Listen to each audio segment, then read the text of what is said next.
Assalamualaikum warahmatullahi wabarakatuh. Perkenalkan, nama saya Nola Pramaya dengan NPM 2113031075 dari Program Studi Pendidikan Ekonomi Universitas Lampung.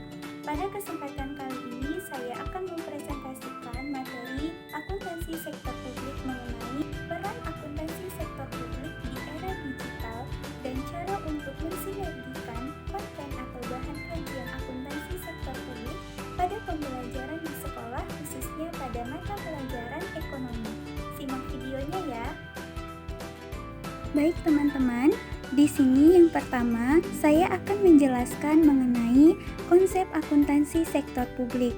Akuntansi sektor publik adalah suatu proses pengumpulan, pengklasifikasian, analisis, dan pembuatan laporan pengelolaan keuangan ke dalam lembaga publik. Laporan pengelolaan keuangan ini nantinya digunakan lembaga publik untuk memberikan informasi keuangan pada pihak yang membutuhkan. Dan akuntansi sektor publik juga merupakan suatu alat informasi bagi pemerintah sebagai alat manajemen maupun alat informasi bagi publik. Dan akuntansi sektor publik merupakan mekanisme teknik alat informasi akuntansi yang diterapkan pada pengelolaan dana masyarakat, baik pemerintah sebagai manajemen maupun alat informasi yang tidak terukur. Sehingga akuntansi sektor publik memiliki peranan tersendiri di era digital saat ini, yaitu untuk menyiapkan laporan keuangan sebagai salah satu bentuk pelaksanaan akuntabilitas publik.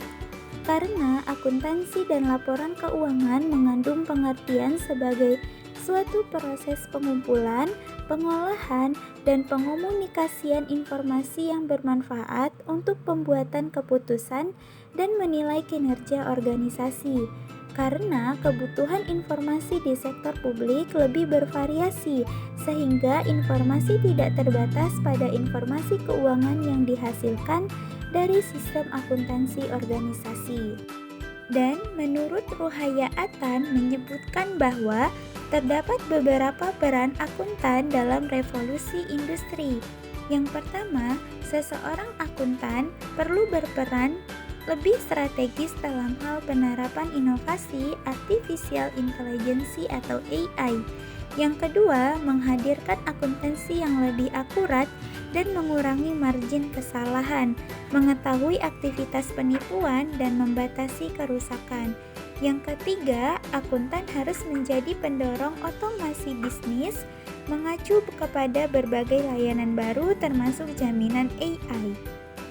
Kemudian, adapun cara untuk mensinergikan akuntansi sektor publik pada pembelajaran ekonomi di sekolah adalah yang pertama, investasi pada pengembangan digital skills. Yang kedua, pendidikan berbasis digital skills. Yang ketiga, kurikulum dan pembelajaran berbasis human digital skills. Dan yang keempat, responsif terhadap perusahaan industri, bisnis, dan pengembangan teknologi. Dan yang terakhir, menerapkan prototipe baru. Selain itu, terdapat juga cara untuk mensinergikan akuntansi sektor publik pada pembelajaran ekonomi di sekolah, yaitu dengan cara mempelajari materi terkait akuntansi sektor publik seperti mempelajari kebijakan fiskal, APBN, APBD, pendapatan nasional, dan mempelajari bahan kajian seperti tahap pencatatan akuntansi, tahap pengintisaran, sampai pada tahap laporan keuangan, sehingga murid akan lebih mengetahui dan memahami mengenai akuntansi sektor publik dengan baik dan benar. Baik teman-teman semuanya, cukup sekian materi yang bisa saya sampaikan mengenai peran akuntansi sektor publik di era digital dan cara untuk mensinergikan akuntansi sektor publik pada pembelajaran ekonomi di sekolah. Sampai jumpa di next video. Wassalamualaikum warahmatullahi wabarakatuh.